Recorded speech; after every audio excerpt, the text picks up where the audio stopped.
ہرقل شاہ روم نے قریش کے قافلے میں ایک آدمی بلانے کو بھیجا، اور اس وقت یہ لوگ تجارت کے لیے ملک شام گئے ہوئے تھے، اور یہ وہ زمانہ تھا جب رسول اللہ صلی اللہ علیہ وسلم نے قریش اور ابو سفیان سے ایک وقتی عہد کیا ہوا تھا۔ جب ابو سفیان اور دوسرے لوگ ہرقل کے پاس ایلیا پہنچے جہاں ہرقل نے دربار طلب کیا تھا، اس کے گرد روم کے بڑے بڑے لوگ، علماء، وزراء و امراء بیٹھے ہوئے تھے۔ ہرقل نے ان کو اور اپنے ترجمان کو بلوایا، پھر ان سے پوچھا کہ تم میں سے کون شخص مدعی رسالت کا زیادہ قریبی عزیز ہے؟ ابو سفیان کہتے ہیں کہ میں بول اٹھا کہ میں اس کا سب سے زیادہ قریبی رشتہ دار ہوں۔ یہ سن کر ہرقل نے حکم دیا کہ اس ابو سفیان کو میرے قریب لا کر بٹھاؤ اور اس کے ساتھیوں کو اس کی پیٹھ کے پیچھے بٹھا دو۔ پھر اپنے ترجمان سے کہا کہ ان لوگوں سے کہہ دو کہ میں ابو سفیان سے اس شخص یعنی محمد صلی اللہ علیہ وسلم کے حالات پوچھتا ہوں، اگر یہ مجھ سے کسی بات میں جھوٹ بول دے تو تم اس کا جھوٹ ظاہر کر دینا۔ ابو سفیان کا قول ہے کہ خدا کی قسم اگر مجھے یہ غیرت نہ آتی کہ یہ لوگ مجھ کو جھٹلائیں گے تو میں آپ صلی اللہ علیہ وسلم کی نسبت ضرور غلط گوئی سے کام لیتا۔ خیر، پہلی بات جو ہرقل نے مجھ سے پوچھی وہ یہ کہ اس شخص کا خاندان تم لوگوں میں کیسا ہے؟ میں نے کہا وہ تو بڑے اونچے عالی نسب والے ہیں۔ کہنے لگا اس سے پہلے بھی کسی نے تم لوگوں میں ایسی بات کہی تھی؟ میں نے کہا نہیں۔ کہنے لگا اچھا اس کے بڑوں میں کوئی بادشاہ ہوا ہے؟ میں نے کہا نہیں۔ پھر اس نے کہا بڑے لوگوں نے اس کی پیروی اختیار کی ہے یا کمزوروں نے؟ میں نے کہا نہیں، کمزوروں نے۔ پھر کہنے لگا اس کے تابعدار روز بڑھتے جاتے ہیں یا کوئی ساتھی پھر بھی جاتا ہے؟ میں نے کہا نہیں۔ کہنے لگا کیا اپنے اس دعوی نبوت سے پہلے کبھی کسی بھی موقع پر اس نے جھوٹ بولا ہے؟ میں نے کہا نہیں، اور اب ہماری اس سے صلح کی ایک مقررہ مدت ٹھہری ہوئی ہے، معلوم نہیں وہ اس میں کیا کرنے والا ہے۔ ابو سفیان کہتے ہیں میں اس بات کے سوا اور کوئی جھوٹ اس گفتگو میں شامل نہ کر سکا۔ ہرقل نے کہا کیا تمہاری اس سے کبھی لڑائی بھی ہوئی ہے؟ ہم نے کہا کہ ہاں۔ بولا پھر تمہاری اور اس کی جنگ کا کیا حال ہوتا ہے؟ میں نے کہا لڑائی ڈول کی طرح ہے، کبھی وہ ہم سے میدان جنگ جیت لیتے ہیں اور کبھی ہم ان سے جیت لیتے ہیں۔ ہرقل نے پوچھا وہ تمہیں کس بات کا حکم دیتا ہے؟ میں نے کہا وہ کہتا ہے کہ صرف ایک اللہ ہی کی عبادت کرو، اس کا کسی کو شریک نہ بناؤ، اور اپنے باپ دادا کی شرک کی باتیں چھوڑ دو، اور ہمیں نماز پڑھنے، سچ بولنے، پرہیزگاری اور صلہ رحمی کا حکم دیتا ہے۔ یہ سب سن کر پھر ہرقل نے اپنے ترجمان سے کہا کہ ابو سفیان سے کہہ دے کہ میں نے تم سے اس کا نسب پوچھا تو تم نے کہا کہ وہ ہم سے عالی نسب ہے، اور پیغمبر اپنی قوم میں عالی نسب ہی بھیجے جایا کرتے ہیں۔ میں نے تم سے پوچھا کہ دعوی نبوت کی یہ بات تمہارے اندر اس سے پہلے کسی اور نے بھی کہی تھی تو تم نے جواب دیا کہ نہیں۔ تب میں نے اپنے دل میں کہا کہ اگر یہ بات اس سے پہلے کسی اور نے کہی ہوتی تو میں سمجھتا کہ اس شخص نے بھی اسی بات کی تقلید کی ہے جو پہلے کہی جا چکی ہے۔ میں نے تم سے پوچھا کہ اس کے بڑوں میں کوئی بادشاہ بھی گزرا ہے تو تم نے کہا کہ نہیں۔ تو میں نے دل میں کہا کہ ان کے بزرگوں میں سے کوئی بادشاہ ہوا ہوگا تو کہہ دوں گا کہ وہ شخص اس بہانے اپنے آباء و اجداد کی بادشاہت اور ان کا ملک دوبارہ حاصل کرنا چاہتا ہے۔ اور میں نے تم سے پوچھا کہ اس بات کے کہنے یعنی پیغمبری کا دعویٰ کرنے سے پہلے تم نے کبھی اس کو دروغ گوئی کا الزام لگایا ہے؟ تم نے کہا کہ نہیں۔ تو میں نے سمجھ لیا کہ جو شخص آدمیوں کے ساتھ دروغ گوئی سے بچے وہ اللہ کے بارے میں کیسے جھوٹی بات کہہ سکتا ہے۔ اور میں نے تم سے پوچھا کہ بڑے لوگ اس کے پیرو ہوتے ہیں یا کمزور آدمی؟ تم نے کہا کمزوروں نے اس کی اتباع کی ہے۔ تو دراصل یہی لوگ پیغمبروں کے متبعین ہوتے ہیں۔ اور میں نے تم سے پوچھا کہ اس کے ساتھی بڑھ رہے ہیں یا کم ہو رہے ہیں؟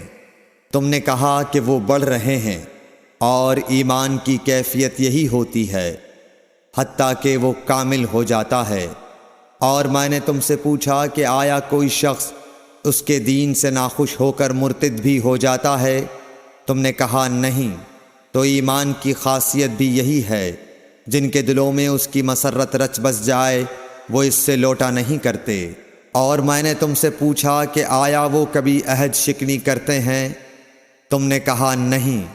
پیغمبروں کا یہی حال ہوتا ہے، وہ عہد کی خلاف ورزی نہیں کرتے۔ اور میں نے تم سے کہا کہ وہ تم سے کس چیز کے لیے کہتے ہیں؟ تم نے کہا کہ وہ ہمیں حکم دیتے ہیں کہ اللہ کی عبادت کرو، اس کے ساتھ کسی کو شریک نہ ٹھہراؤ، اور تمہیں بتوں کی پرستش سے روکتے ہیں، سچ بولنے اور پرہیزگاری کا حکم دیتے ہیں۔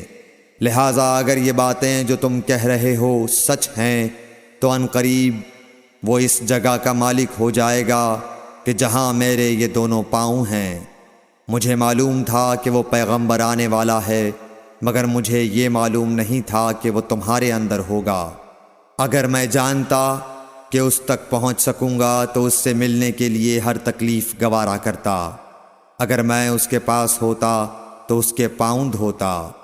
ہرقل نے رسول اللہ صلی اللہ علیہ وسلم کا وہ خط منگایا جو آپ نے وحیہ کلبی رضی اللہ تعالیٰ عنہ کے ذریعے حاکم بصرہ کے پاس بھیجا تھا، اور اس نے وہ ہرقل کے پاس بھیج دیا تھا۔ پھر اس کو پڑھا تو اس میں لکھا تھا، اللہ کے نام کے ساتھ جو نہایت مہربان اور رحم والا ہے۔ اللہ کے بندے اور اس کے پیغمبر محمد صلی اللہ علیہ وسلم کی طرف سے یہ خط ہے شاہ روم کے لیے۔ اس شخص پر سلام ہو جو ہدایت کی پیروی کرے۔ اس کے بعد میں آپ کے سامنے دعوت اسلام پیش کرتا ہوں۔ اگر آپ اسلام لے آئیں گے تو دین و دنیا میں سلامتی نصیب ہوگی، اللہ آپ کو دوہرا ثواب دے گا۔ اور اگر آپ میری دعوت سے روگردانی کریں گے تو آپ کی رعایا کا گناہ بھی آپ ہی پر ہوگا۔ اور اے اہل کتاب، ایک ایسی بات پر آ جاؤ جو ہمارے اور تمہارے درمیان یکساں ہے، وہ یہ کہ ہم اللہ کے سوا کسی کی عبادت نہ کریں اور کسی کو اس کا شریک نہ ٹھہرائیں، اور نہ ہم میں سے کوئی کسی کو خدا کے سوا اپنا رب بنائے۔ پھر اگر وہ اہل کتاب اس کتاب سے منہ پھیر لیں تو مسلمانوں، تم ان سے کہہ دو کہ تم مانو یا نہ مانو، ہم ایک خدا کے اطاعت گزار ہیں۔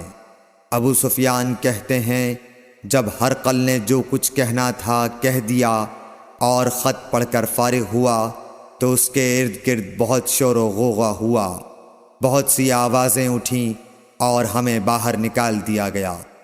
تب میں نے اپنے ساتھیوں سے کہا کہ ابو کبشہ کے بیٹے حضرت صلی اللہ علیہ وسلم کا معاملہ تو بہت بڑھ گیا۔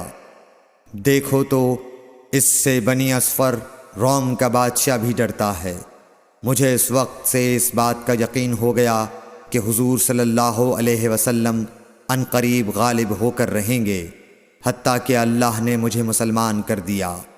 راوی کا بیان ہے کہ ابن ناطور ایلیا کا حاکم ہرقل کا مصاحب اور شام کے نصارہ کا لاٹ پادری بیان کرتا تھا کہ ہرقل جب ایلیا آیا ایک دن صبح کو پریشان اٹھا تو اس کے درباریوں نے دریافت کیا کہ آج ہم آپ کی حالت بدلی ہوئی پاتے ہیں، کیا وجہ ہے؟ ابن ناطور کا بیان ہے کہ ہرقل نجومی تھا، علم نجوم میں وہ پوری مہارت رکھتا تھا۔ اس نے اپنے ہم نشینوں کو بتایا کہ میں نے آج رات ستاروں پر نظر ڈالی تو دیکھا کہ ختنہ کرنے والوں کا بادشاہ ہمارے ملک پر غالب آ گیا ہے۔ بھلا اس زمانے میں کون لوگ ختنہ کرتے ہیں؟ انہوں نے کہا کہ یہود کے سوا کوئی ختنہ نہیں کرتا، سو ان کی وجہ سے پریشان نہ ہوں۔ سلطنت کے تمام شہروں میں یہ حکم لکھ بھیجیے کہ وہاں جتنے یہودی ہوں سب قتل کر دیے جائیں۔ وہ لوگ انہی باتوں میں مشغول تھے کہ ہرقل کے پاس ایک آدمی لایا گیا جسے شاہ غسان نے بھیجا تھا۔ اس نے رسول اللہ صلی اللہ علیہ وسلم کے حالات بیان کیے۔ جب ہرقل نے سارے حالات سن لیے تو کہا کہ جا کر دیکھو وہ ختنہ کیے ہوئے ہے یا نہیں۔ انہوں نے اسے دیکھا تو بتلایا کہ وہ ختنہ کیا ہوا ہے۔ ہرقل نے جب اس شخص سے عرب کے بارے میں پوچھا تو اس نے بتلایا کہ وہ ختنہ کرتے ہیں۔ تب ہرقل نے کہا کہ یہی محمد صلی اللہ علیہ وسلم اس امت کے بادشاہ ہیں جو پیدا ہو چکے ہیں۔ پھر اس نے اپنے ایک دوست کو رومیہ خط لکھا اور وہ بھی علم نجوم میں ہرقل کی طرح ماہر تھا۔ پھر وہاں سے ہرقل حمص چلا گیا۔ ابھی حمص سے نکلا نہیں تھا کہ اس کے دوست کا خط اس کے جواب میں آ گیا۔ اس کی رائے بھی حضور صلی اللہ علیہ وسلم کے ظہور کے بارے میں ہرقل کے موافق تھی کہ محمد صلی اللہ علیہ وسلم واقعی پیغمبر ہیں۔ اس کے بعد ہرقل نے روم کے بڑے آدمیوں کو اپنے حمص کے محل میں طلب کیا اور اس کے حکم سے محل کے دروازے بند کر لیے گئے۔ پھر وہ اپنے خاص محل سے باہر آیا اور کہا، اے روم والو، کیا ہدایت اور کامیابی میں کچھ حصہ تمہارے لیے بھی ہے؟ اگر تم اپنی سلطنت کی بقا چاہتے ہو تو پھر اس نبی صلی اللہ علیہ وسلم کی بیعت کر لو اور مسلمان ہو جاؤ۔ یہ سننا تھا کہ پھر لوگ وحشی گدھوں کی طرح دروازوں کی طرف دوڑے، مگر انہیں بند پایا۔ آخر جب ہرقل نے اس بات سے ان کی یہ نفرت دیکھی اور ان کے ایمان لانے سے مایوس ہو گیا تو کہنے لگا کہ ان لوگوں کو میرے پاس لاؤ۔ جب وہ دوبارہ آئے تو اس نے کہا، میں نے جو بات کہی تھی اس سے تمہاری دینی پختگی کی آزمائش مقصود تھی، سو وہ میں نے دیکھ لی۔ تب یہ بات سن کر وہ سب کے سب اس کے سامنے سجدے میں گر پڑے اور اس سے خوش ہو گئے۔ بالآخر ہرقل کی آخری حالت یہی رہی۔ صحیح بخاری حدیث نمبر